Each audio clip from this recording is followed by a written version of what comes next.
চট্টগ্রাম বন্দরে প্রতি বছরে ৯০০ কোটি টাকার চাঁদাবাজি হয় বলে অভিযোগ করেছেন নৌ পরিবহন উপদেষ্টা। জানান, একটি পক্ষ একে সোনার ডিম পাড়া মুরগি মনে করে তাড়াতাড়ি সব কেটে খেয়ে ফেলতে চায়।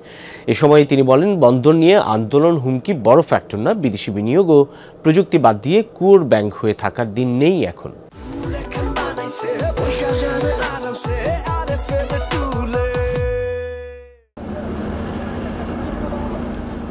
চট্টগ্রাম বন্দরসহ ৩ বন্দরের ব্যবস্থাপনা বিদেশিদের দেয়া নিয়ে চলছে নানা সমালোচনা। চুক্তির শর্ত গোপন রেখে ১৩ দিনের মধ্যে লালদিয়া ও পানগাঁও বন্দরের চুক্তি করা হয়েছে।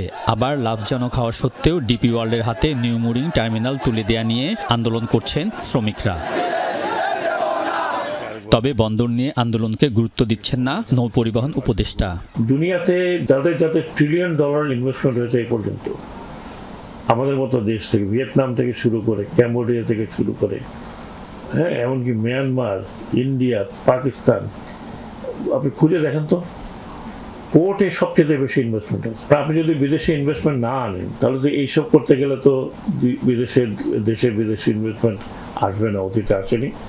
নৌ পরিবহন উপদেষ্টা অভিযোগ করেন, চট্টগ্রাম বন্দরের প্রতিটি স্থানে চাঁদাবাজি হয়, প্রতিদিন ২.৫ কোটি টাকা চাঁদা তোলা হয়। চিটাগং পোর্ট থেকে প্রতিদিন কত ইলিগাল টাকা ওঠে, তো আনুমানিক 2 থেকে 2.5 কোটি টাকা প্রত্যেকটা দিন। যে চিটাগং এর মেয়র হন, এবং অতীতে আমি সাধারণ, তিনি মেয়র চিটাগং এর কম, উনি বন্দরের রক্ষক বেশি। তো চিটাগং পোর্ট হয়ে গেছে একটা মানে এই সোনার ডিম পাড়ার মুরগির মতো আছে, তাড়াতাড়ি জবাই করো, সবগুলো বের করে খেয়ে ফেলো। সচিবালয়ে শ্রম ও কর্মসংস্থান মন্ত্রণালয়ের 1 বছরের কার্যক্রম নিয়ে ব্রিফিংয়ে উপদেষ্টা বলেন, শ্রমিকদের জন্য অন্তর্বর্তী সরকারের মতো কোনো সরকার কাজ করেনি। বড় কনস্ট্রাকশন ফার্মগুলোকে সতর্ক করেন তিনি। বলেন, শ্রম আইন লঙ্ঘন করলে সরকারি কোনো কাজ পাবেন না তারা।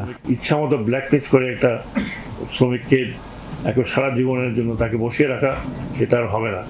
আলমগীর স্বপন, যমুনা নিউজ, ঢাকা।